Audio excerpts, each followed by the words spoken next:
You're looking at a federal crime. This is one of the shots taken by Zach Roberts of the Palast Investigative Fund. And we're contacting the FBI because these photos of a federal crime, we've gotten no contact at all from the Justice Department nor the FBI, so we're contacting them. I've worked with them. Let me explain why they're federal crimes. Number one, you have a guy, you have two of those perps have been identified. Thank you, Sean King, with Black Lives Matter and the New York Daily News, for running a social media program to identify two of the perps. One is allegedly a guy named Dan Borden. He's the guy with the helmet that says killer, and he also threw a piece of lumber after hitting DeAndre with it a few times, threw it at our cameraman. There's also a gunman who pointed his what looks like a Glock 9mm right at the rescuers who were coming to save DeAndre Harris. The perps ran off. The guy with the gun heard the click of Zach's camera behind him and turned on Zach. That is also a federal crime. These people have crossed state lines for this purpose. They've also violated the civil rights of DeAndre under the 1964 Civil Rights Act. That's a federal crime. And they've committed this act in concert. So that's the racketeering law, the Racketeering Influenced and Corrupt Organizations Act, that everyone knows it as RICO. And that's federal. We have not had any contact whatsoever from Charlottesville Police. We've had no contact whatsoever from the Justice Department nor from the FBI. So we're trying to get to them to at least take our evidence. We are happy to turn over the raw, high-resolution footage so we can find the gunman and confirm the culpability of the two perps we've already mentioned. They have not done anything to grab these guys off the street, even though their names are all over the place. They've admitted their crimes. They've boasted their crimes on Facebook pages, which they've now taken down. So this is our new job.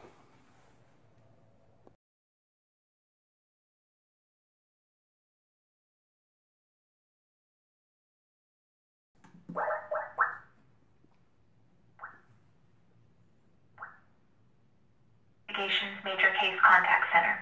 For English, press 1. Para español, oprima 2. Thank you for calling the FBI's Major Case Contact Center. The purpose of this line is to receive information regarding the FBI's major cases. For other law enforcement matters, please contact your local law enforcement agency or hang up and dial 911. Please listen carefully as our options may have changed. This call may be monitored or recorded for quality assurance, investigative, or other purposes. If you are calling to report information related to the recent events in Charlottesville, Virginia, occurring on or about August 11th, 2017, please press 1. One moment while I transfer you to the next available representative. This call may be recorded or monitored.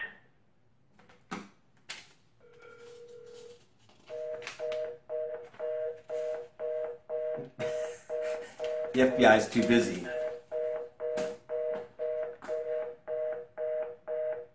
chasing down people who bring down monuments.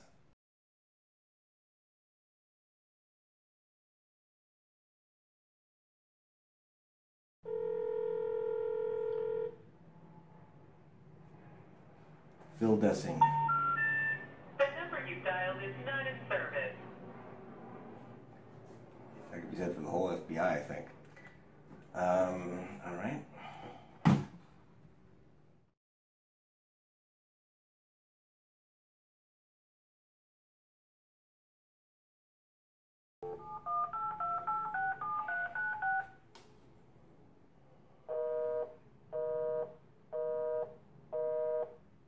They don't even have a spillover to answer. All right, let's try something else.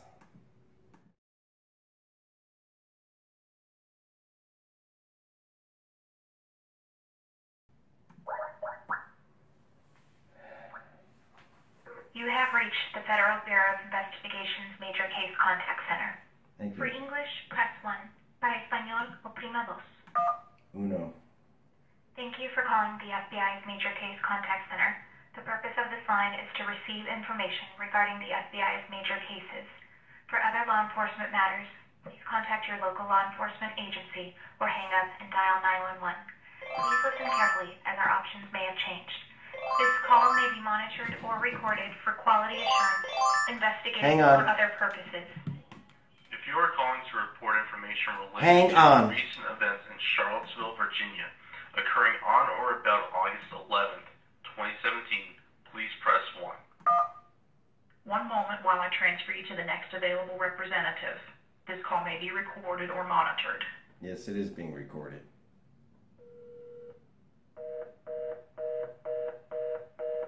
That's the FBI. They're busy.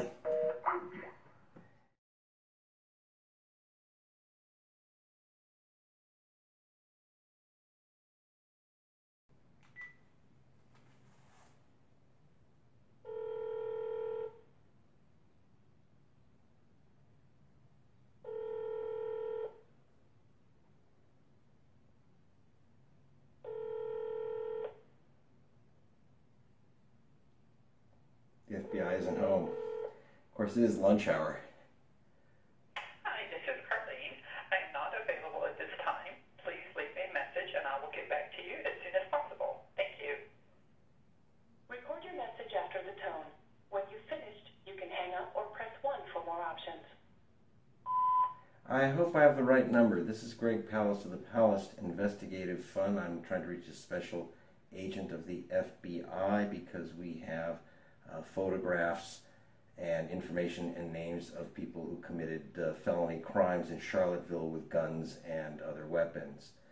If you could give me a call, if this is the correct number, my number is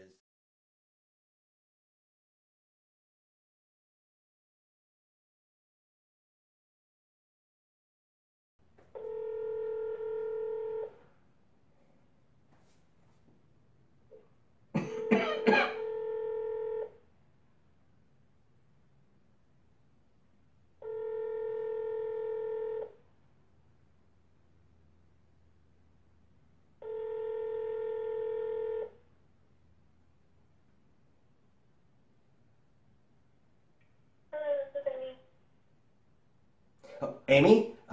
Amy Choate? Hi, this is Greg Palast, the voice from your past. You worked with the FBI on the International Humanities Center case with Steve Sugarman. My goodness. Yes. Yeah. Okay. The reason I'm calling you, actually, I wanted to find out what happened there with that case, but not at the moment. This is much more important. I'm with the Palast Investigative Fund and investigative journalism group. I write for Rolling Stone and others.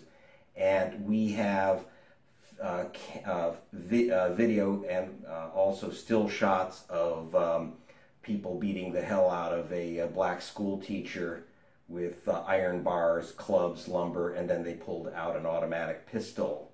And I'm having a hell of a time getting to anyone at the Bureau to get this information and get our evidence from us. Obviously, we don't give away sources, but this is a matter of photographs, and we're happy to give out the high-resolution images. Oh, okay.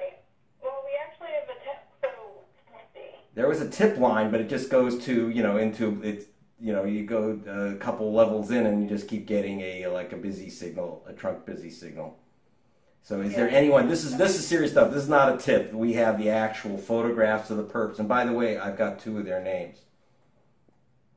Okay. This is my business, Are you in California? I'm in California right now. Our cameraman was obviously in Charlottesville. He's back in New York State at the moment. Okay. So this is the real thing. I just, it's not a tip, it's the actual evidence. And it took place in Charlottesville? Yes, in fact, one of the photos on the front page of the New York Daily News, on the front page of papers all over the world. And no one, I'm kind of surprised that no one's contacted us yet, but that's okay. I want to get someone who's handling this. So we have, again, photographs of 5 people beating and kicking a black school teacher. They had peeled off from the demonstration, the neo-Nazi demonstration, and they're wearing, White Lives Matter, and one has a helmet that says "Killer" on it. They also threw a hunk of lumber at our cameraman, and then they pulled the gun. And I have it on camera. He pulled the gun on. There were some unarmed rescuers who ran. This was in a parking lot, actually next to the Charlottesville Police Station, on Saturday, and there were some young black men, unarmed, who ran in to try to save their friend, who was being beaten. He was on the ground. He was going in and out of consciousness. And the one man, I don't have his name. I haven't been able to figure that one out, and that's where I'd like your help. He lowered the gun to aim at the rescuers, and then he heard our cameraman's camera clicking loudly in the parking lot. He turned, and then he turned to our cameraman, and luckily he didn't fire. Our cameramen usually wear bulletproof vests, but he didn't have it at that moment, and it's still not good. He didn't fire. He holstered the gun and ran. And so did the other attackers. Okay, do you have the name of the teacher or the Yes, I do. teacher Yes, who works? I have the name of the victim. Well, there's two victims really. The first victim is a young black man, is a school teacher. His name is DeAndre Harris. That's D-E' capital A-N-D-R-E-A, and last name is Harris. Harris. The cameraman who works with the Palast Investigative Fund. So this is Greg Palast. It's Gregpalast.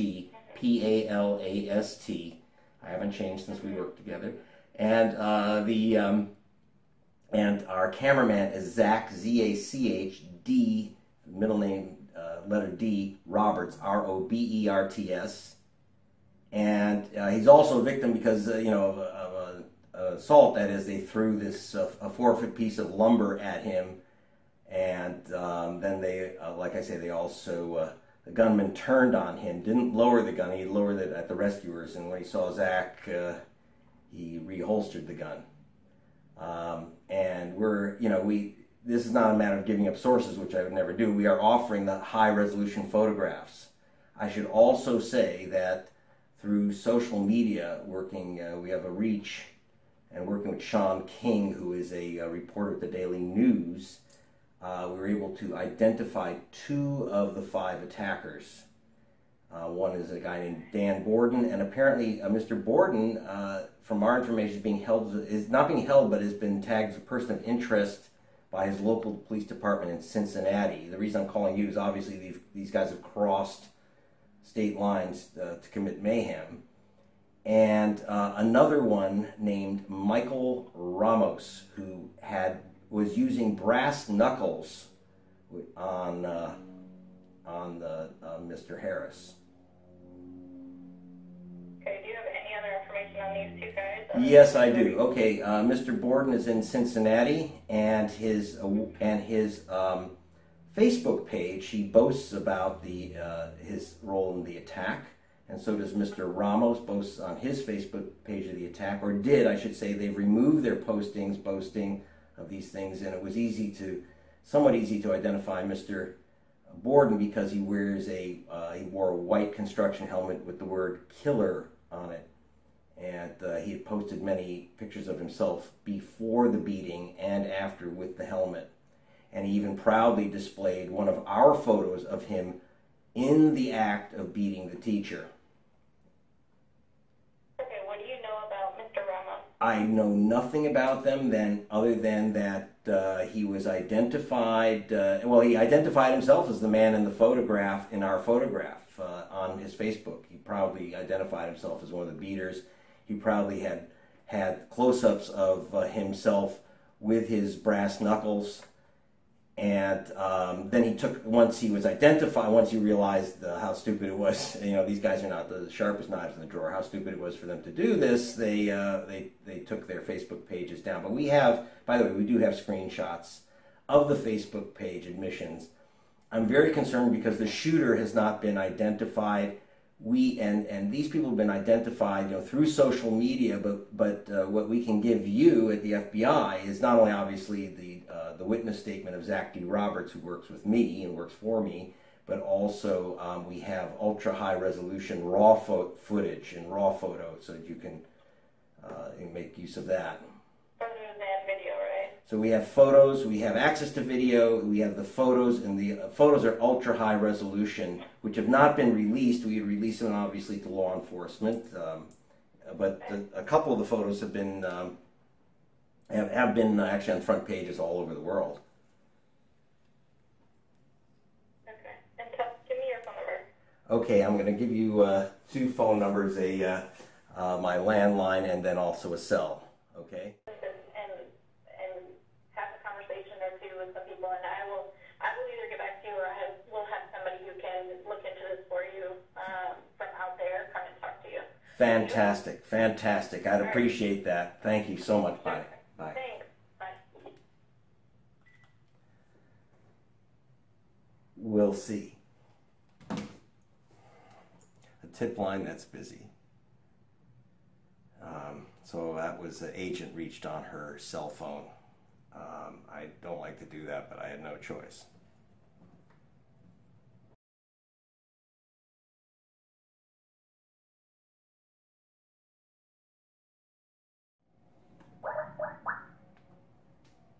The FBI tip line. You have reached the Federal Bureau of Investigation's Major Case Contact Center. Free. Thank you for calling the FBI's Major Case Contact Center. The purpose of this line is to receive information regarding the FBI's major cases. For other law enforcement matters, please contact your local law enforcement agency or hang up and dial 911. Please listen carefully as our options may have changed. This call may be monitored or recorded for quality assurance, investigative, or other purposes. It is being recorded. If you are calling to report information related to the recent events in Charlottesville, Virginia, occurring on or about August 11th, 2017, please press 1. One moment while I transfer you to the next available representative. This call may be recorded or monitored.